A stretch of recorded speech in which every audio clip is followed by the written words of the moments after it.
ಇದು ವಟವೃಕ್ಷ ಅಂತ ಹೇಳ್ತಾರೆ. ನಮ್ಮ ಆಧ್ಯಾತ್ಮಿಕದಲ್ಲಿ ಇದಕ್ಕೆ ಅತ್ಯಂತ ವಿಶಿಷ್ಟವಾದ ಸ್ಥಾನವನ್ನ ಇದೆ. ಯಾವುದು ವಟವೃಕ್ಷ ಅಂತ ಗೊತ್ತಿರ್ಬೋದು ನಿಮ್ಗೆ. ವಟ ಸಾವಿತ್ರಿ ವ್ರತ ಅಂತೆಲ್ಲ ಮಾಡ್ತಾ ಇದ್ರು, ಗೊತ್ತಾ ನಿಮ್ಗೆ? ಸಂಸ್ಕೃತ ಓದೋರಿಗೆ ಗೊತ್ತಿರುತ್ತೆ. ವಟ ಸಾವಿತ್ರಿ ವ್ರತ ಅಂತ ನಮ್ಗೇನಾರು ಆಸೆ ಈಡೇರಬೇಕು ಅಥವಾ ನಿಮ್ದೇನೋ ಒಂದು ಸಂಕಲ್ಪ ಪ್ರಾಪ್ತಿ ಆಗ್ಬೇಕು ಅಂದ್ರೆ ವಟ ಸಾವಿತ್ರಿ ವ್ರತವನ್ನ ಮಾಡ್ತಾ ಇದ್ರು.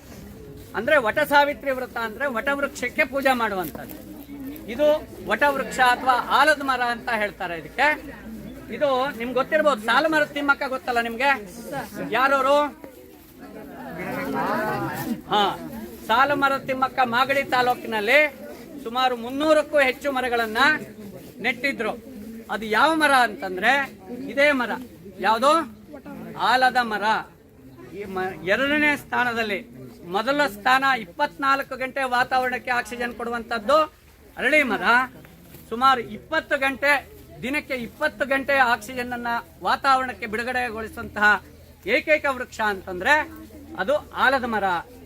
ಅದಕ್ಕೆ ನೀವು ನೋಡಿರ್ಬೋದು, ನೀವು ಯಾವುದೇ ರೋಡು ಪಾತ್ ಅಂದ್ರೆ ರೋಡಿನ ರಸ್ತೆ ಅಕ್ಕಪಕ್ಕದಲ್ಲಿ ನಮ್ಮ ಅಶೋಕನ ಕಾಲ, ಅಶೋಕ ಚಕ್ರವರ್ತಿ ಗೊತ್ತಲ್ಲ, ಅಶೋಕನ ಕಾಲದಿಂದಲೂ ಕೂಡ ರೋಡಿನ ರಸ್ತೆಯ ಅಕ್ಕಪಕ್ಕದಲ್ಲಿ ಯಾವ ಮರಗಳನ್ನ ಬೆಳೆಸ್ತಾ ಇದ್ರು ಅಂತಂದ್ರೆ ಇದೇ ಆಲದ ಮರಗಳನ್ನ ಬೆಳೆಸ್ತಾ ಇದ್ರು. ಯಾಕೆ ಅಂತಂದ್ರೆ ಇದು ಅತಿ ಹೆಚ್ಚು ಆಕ್ಸಿಜನ್ ಅನ್ನು ಕೊಡುತ್ತೆ, ಅಲ್ಲದೆ ಪಕ್ಷಿ ಪ್ರಾಣಿಗಳಿಗೆ ಅತಿ ಹೆಚ್ಚು ಒಳ್ಳೆ ಹಣ್ಣನ್ನ ಕೊಡುತ್ತೆ, ಆಹಾರವನ್ನು ಒದಗಿಸುತ್ತೆ.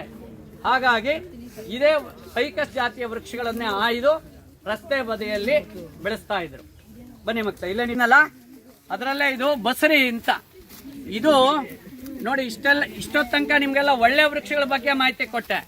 ಅತ್ಯಂತ ಪಾಯ್ಸನಸ್ ಪ್ಲಾಂಟ್ ಅಂದ್ರೆ ಇದು, ಅತ್ಯಂತ ವಿಷಕಾರಿ ವೃಕ್ಷ ಯಾವುದು ಅಂದ್ರೆ ಇದು. ಇದನ್ನ ಯಾವುದೇ ಇದು ತಿನ್ನಲ್ಲ, ಯಾವುದೋ ಸೊಪ್ಪನ್ನ. ಆದ್ರೆ ಹಣ್ಣನ್ನ ಮಾತ್ರ ಪಕ್ಷಿಗಳು ತಿಂತಾವೆ. ಇದು ಯಾವುದೇ ಪ್ರಾಣಿಗಳು ಈ ಸಸ್ಯವನ್ನ ಅಥವಾ ಈ ಸೊಪ್ಪನ್ನ ಯಾವುದೇ ಪ್ರಾಣಿಗಳು ತಿನ್ನಲ್ಲ. ಇದು ವಿಶಿಷ್ಟವಾದ ಒಂದು ವೃಕ್ಷ.